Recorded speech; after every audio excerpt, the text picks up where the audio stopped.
after that, we had to start all over again.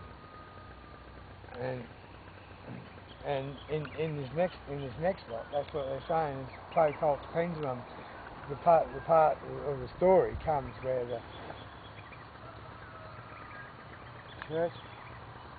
Church of the Rosy Cross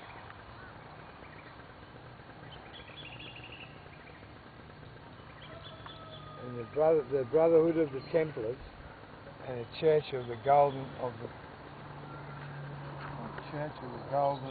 Sun, which are all religions left over from the time before the Calamity. And Okay. they have the meetings. And it's like every 120 generations. The eldest boys have been schooled in it all the way along, and then every 120 generations they've got a place to meet, and the next one they hand, each one gets a word to take home, and they hand it down through the 120 generations, and this is where the sixes come into it too.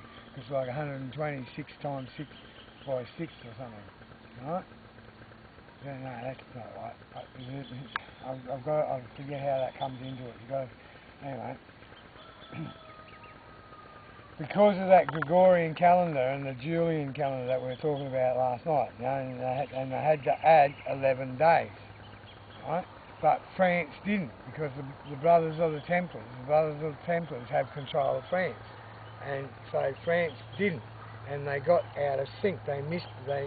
Even when it was later on ratified in the calendar, they still missed out one day.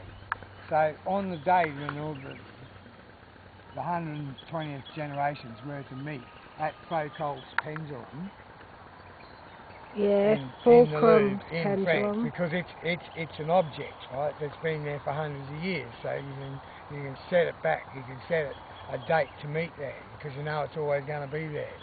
Right? And because of that missing day, though, the French connection wasn't there because their day didn't come till the next day, and that lost the word.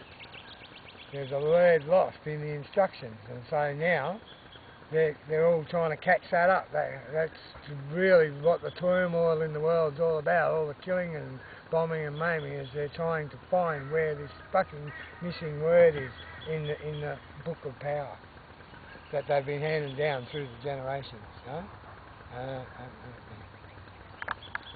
It's a reasonable explanation of it, though, Nicky. Yeah, it's pretty cool. And whether or not it actually occurs, when you read the story, it sounds so great that you can believe that it has occurred. And that's how I know about Foucault's pendulum. And that's why I'd really like to go to the Louvre one day, just to go and see that thing. There's a couple of things like that throughout the world I'd like to see. What if you're right? What if you say, how you say, like, you've got to close your eyes and approach it? In my mind already, you're going to be like this emanation of power coming off it anyway, because it's been in perpetual motion for hundreds of years. Yeah, definitely. So, yeah, and that's why it has such significance, I think.